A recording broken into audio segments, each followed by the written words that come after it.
اپنی بیوی کے حوالے سے کرتا ہے، اور یہی وہ حالات ہوتے ہیں جو گھروں کے گھر اجاڑ دیتے ہیں۔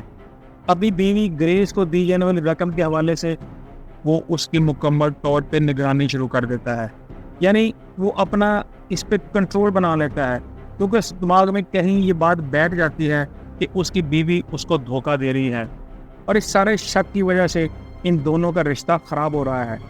حالانکہ یہ وہ کپل تھا جس کے جوڑے کے حوالے سے جیسے آپ کو پہلے بھی بتایا گیا کہ پوری دنیا نے اپنی اپنی رائے دی، لاکھوں بار ان کی پوسٹ ری ٹویٹ ہوئی۔ بات کیر کے شک تک رہتی تو سمجھ میں آ سکتی تھی، حالانکہ اس کو ایسا نہیں کرنا چاہیے تھا، کیونکہ اس کے پاس کسی بھی قسم کا کوئی ثبوت موجود نہیں تھا جو وہ اپنی بیوی کے سامنے لاتا اور اس کو کہتا کہ اس کی وجہ یہ ہے۔ وہ صرف شک کی بنیاد پر اپنی بیوی پر تشدد بھی شروع کر دیتا ہے، اور ایک دن دونوں ایک بار میں موجود ہوتے ہیں تو وہاں پر ان کی کسی بات پر بحث ہو جاتی ہے، جس پر کیر بہت زیادہ غصے میں آ جاتا ہے اور وہیں پر اپنی بیوی پر تشدد شروع کر دیتا ہے۔ ان تمام حالات کی وجہ سے گریس بہت پریشان تھی، اور اس دوران وہ کام کی تلاش بھی شروع کر دیتی ہے، اور مین اسکاٹ لینڈ میں وہ جاب کے لیے درخواستیں دینا شروع کر دیتی ہے۔ اور ایک دن اس کو کسی کمپنی کی جانب سے انٹرویو کے لیے کال آتی ہے۔ یہ کال ملنے کے بعد گریس بہت خوش ہوتی ہے، کیونکہ اس کے لیے یہ ایک بڑی خبر تھی کہ اس کو مین لینڈ میں کسی جگہ پر جاب مل رہی تھی۔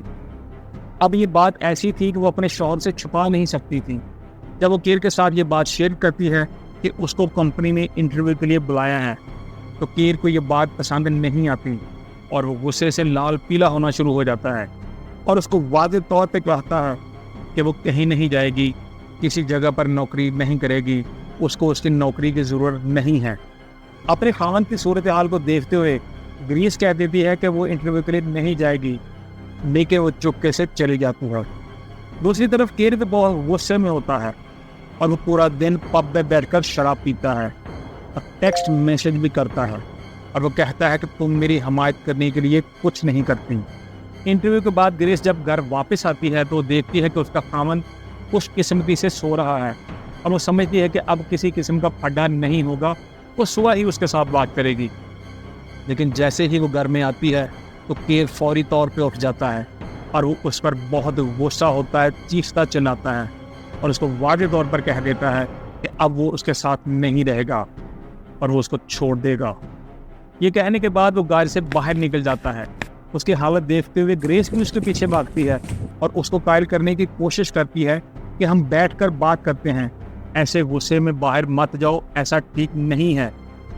جیسے ہی کیر گھر سے باہر نکلتا ہے اور گریس اس کے پیچھے جاتی ہے، حالات بہت ہی گمبھیر ہو جاتے ہیں پھر، کیونکہ کیر اپنی بیوی پر حملہ کر کے اس کو زمین پر گرا دیتا ہے اور اس کے اوپر بیٹھ کر اس کا گلا دباتا ہے تاکہ وہ اس کو اس جہاں سے اس جہاں پہنچا دے۔ یہ لمحہ واقعی بہت خوفناک تھا۔ یہ ساری صورتحال گریس کو بہت زیادہ پریشان کر دیتی ہے اور وہ چیخنا چلانا شروع کر دیتی ہے تاکہ کوئی اس کی مدد کو پہنچ سکے۔ کیا کوئی اس کی مدد کے لیے آئے گا؟ اس کی چیخوں کی آواز سن کر ان کا ایک پڑوسی بھاگ کر اس کی جان بچانے کے لیے آتا ہے، اور وہ فوری طور پر اس کی کیر سے جان چھڑاتا ہے اور گریس کی جان میں جان آتی ہے۔ لگ ایسے رہا تھا کہ پڑوسی کے آنے کے بعد کیر شرمندہ ہے، مگر یہ تو صرف ایک دھوکہ تھا۔ اس نے سوچا کہ اب وہ پیچھے ہٹ جائے گا، مگر ایسا نہیں ہوتا۔ وہ گھر واپس چلا جاتا ہے اور وہاں سے ایک بڑا چاقو لے کر آتا ہے اور دوبارہ اپنی بیوی پر حملہ کر دیتا ہے اور اس کو دھمکی دیتا ہے کہ آج وہ اس کو ختم کر دے گا۔ یہ لمحہ واقعی دل دہلا دینے والا تھا۔ یہ ساری صورتحال گریس کو بہت خوفزدہ کر دیتی ہے، کیونکہ وہ اپنے خاوند کا یہ روپ پہلی دفعہ دیکھ رہی تھی۔ کیا واقعی وہ اس حد تک گر جائے گا کہ وہ اس کی جان لے گا؟ چاقو تو کیر نے اس کو ڈرانے کے لیے پکڑا ہوا تھا، لیکن اصل میں وہ دوبارہ پھر اس کا گلا دبا کر اس کو مارنے کی کوشش کرتا ہے۔ یہ ایک خوفناک جنگ تھی۔ اپنی حفاظت کے لیے گریس بھی تگ و دو کرتی ہے اور اس سے بچ کر وہاں سے بھاگ جاتی ہے اور فوری طور پر گھر کے اندر چلی جاتی ہے۔ کیا وہ اس خوفناک صورتحال سے بچ سکے گی؟ ہاں، وہ بچ جاتی ہے، کیونکہ وہ پولیس کو کال کرتی ہے تاکہ خود کو محفوظ رکھ سکے۔ پولیس کا آنا اس کے لیے بہترین تھا۔ جیسے پولیس آتی ہے، کیر کو گرفتار کر لیا جاتا ہے۔ پولیس اس کے خلاف تفتیش کرتی ہے اور کیر کو اپنی بیوی پر حملہ کرنے کے الزام میں عدالت پیش کیا جاتا ہے۔ عدالت ثبوتوں اور الزامات کی روشنی میں کیر کو 4.5 سال قید کی سزا کا حکم دیتی ہے۔ یہاں سے کہانی ختم نہیں ہوتی، کیونکہ ہماری ٹیم نے بہت کوشش کی کہ کسی بھی جگہ پہ میڈیا میں آن لائن ان کے موجودہ سٹیٹس کے حوالے سے معلوم ہو سکے کہ سزا پوری ہونے کے بعد کیا ان دونوں نے دوبارہ رجوع کیا یا ان میں علیحدگی ہو گئی تھی اور اب وہ کس حالت میں رہ رہے ہیں۔ یہ جاننا بہت دلچسپ ہوگا، لیکن آپ یہ دیکھیں کہ جب آپ اپنے دماغ پہ قابو نہیں رکھتے، ایک مثالی جوڑا بھی صرف شک کی بنیاد پر کس نہج تک پہنچ جاتا ہے۔ دنیا میں بہت کم لوگ ایسے ہوں گے جن کے عروسی جوڑے کے حوالے سے لاکھوں لوگوں نے اپنی رائے دی ہوگی اور وہ شادی سے پہلے ہی کامیاب ہو گئے ہوں گے، لیکن شک کی بنیاد پر ان دونوں کا رشتہ خراب ہوا۔